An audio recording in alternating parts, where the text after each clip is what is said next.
ఏం చేస్తారు ఇవాళ ఇంత పెద్ద కుండ పెట్టిరు మళ్ళా? పప్పు వేస్తున్నా రోజు పప్పు చారుగా అయితే మీద చేసుకుందామని చాలా అనమాట. ఇగో ములక్కాయలు చాలా ఉన్నాయి, టమాటాలు అన్ని వేస్తే చాలా అవుతుంది. అందుకే పెద్ద గిన్నెలు వేసుకుంటాం. నువ్వేం తింటున్నావు అక్క దొంగసాటుంగా?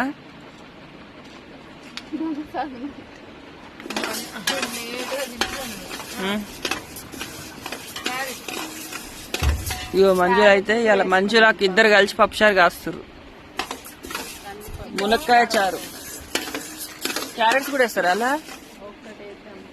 ఒక్కటా? పొడుగు పొడుగు కోసేయాలి బాగానే. 7-8 వచ్చిన 3 లేవు, 7 ఉంటాయి, 5 ఉంటాయి. ఇంకా 2 ఓళ్ళు ఇచ్చిరు మరి.